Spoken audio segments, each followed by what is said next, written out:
નમસ્કાર મિત્રો, સ્વાગત છે તમારું લક્ષ્ય વેટ 2.0 યુટ્યુબ ચેનલના એક નવા વિડીયોમાં। તો મિત્રો, આજે આપણે જાણીશું પીટીસી એડમિશન 2026 વિશે। આમાં ઓનલાઈન ફોર્મ ભરવાનું ક્યારે શરૂ થશે, કોલેજની પસંદગી કેવી રીતે કરવી, કયા ડોક્યુમેન્ટની જરૂર પડશે, તેની સંપૂર્ણ માહિતી આજના વિડીયોમાં વાત કરવાના છીએ। તો વિડીયોના અંત સુધી જોડાયેલા રહીજો। અને મિત્રો, આપણી યુટ્યુબ ચેનલ પર નવા હોય તો ચેનલને સબસ્ક્રાઈબ કરી દેજો, જેથી કરીને તમને આવી જ ઉપયોગી માહિતી મળતી રહે। તો ચાલો મિત્રો, વિડીયોની શરૂઆત કરીએ। તો મિત્રો, વાત કરીએ તો ફોર્મ ક્યારે ભરાશે। તો ધોરણ 12નું પરિણામ તો જાહેર થઈ ગયું, પરંતુ 22 તારીખની આસપાસ અથવા તો આ મહિનાની એન્ડ સુધીમાં ન્યૂઝપેપરમાં સત્તાવાર જાહેરાત આવવાની શક્યતા છે। નવી સિસ્ટમ હોવાથી ફોર્મ ભરવા માટે બહુ જ ઓછો સમય મળશે। અગાઉ 10 થી 15 દિવસ મળ્યા હતા। આ વખતે જે નોટિફિકેશન આવશે તેમાં સંપૂર્ણ માહિતી મળી રહેશે। તો મિત્રો, સમય મર્યાદા માટે એલર્ટ રહો, આ તક હાથમાંથી જવી ન જોઈએ। હવે મિત્રો, જાણીશું ફોર્મ ભરવા માટે કયા ડોક્યુમેન્ટની જરૂર પડશે। તો શાળાનું અસલ લિવિંગ સર્ટિફિકેટ એટલે કે LC, ધોરણ 10 અને 12ની ઓરિજિનલ માર્કશીટ, ધોરણ 10 અને 12ના ટ્રાયલ સર્ટિફિકેટ, આધાર કાર્ડ, તાજેતરના પાસપોર્ટ સાઇઝના ફોટા।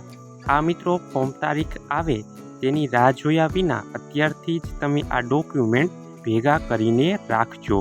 આગળ મિત્રો, અનામત કેટેગરી માટે વધારાના દસ્તાવેજોની વાત કરીએ તો SC, ST, OBC, EWS માટે અસલ જાતિનું પ્રમાણપત્ર કઢાવી લેજો અને OBC માટે નોન ક્રિમિલિયર સર્ટિફિકેટ ફરજિયાત છે। આ તમામ દસ્તાવેજો ઓરિજિનલ હોવા જરૂરી છે। હવે મિત્રો, જાણીશું પીટીસી એડમિશન માટે ઉંમરની લાયકાતની વાત કરીએ તો જનરલ માટે મહત્તમ 24 વર્ષ અને SC, ST, OBC, EWS ઉમેદવારો માટે મહત્તમ 29 વર્ષ રાખવામાં આવેલી છે। સરકારશ્રીના નિયમ મુજબ 5 વર્ષની આમાં છૂટછાટ મળવાપાત્ર છે। હવે મિત્રો, જાણીશું તમારે કયા પોર્ટલ પર અરજી કરવાની છે। તો GCAS પોર્ટલ માત્ર BA, BSc, BCom ઉમેદવારો માટે છે। તમારે અહીં ફોર્મ ભરવાનું નથી।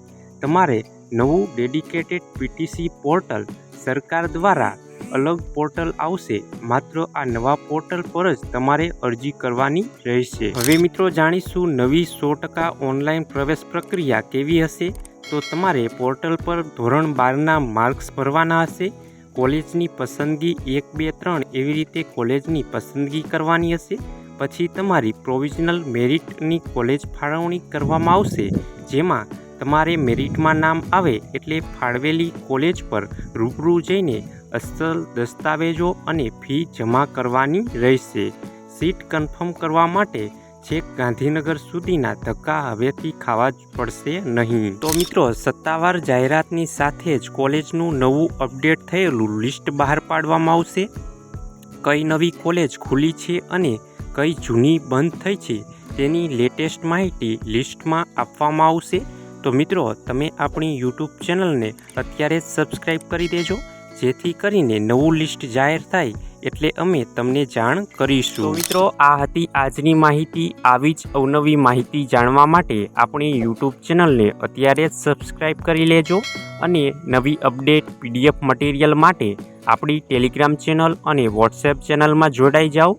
ટેલિગ્રામ ચેનલ અને વોટ્સએપ ચેનલની લિંક વિડીયોની નીચે કમેન્ટ બોક્સમાં આપવામાં આવેલી છે। આ વિડીયો તમને પસંદ આવ્યો હોય તો વિડીયોને લાઈક કરો અને નીચે આપેલા હાઈપના બટનને ક્લિક કરી વિડીયોને સ્કોર આપી દેજો, જેથી કરીને અમે તમારી માટે આવી જ ઉપયોગી માહિતી લાવતા રહીએ। તો મળીએ એક નવા વિડીયો સાથે।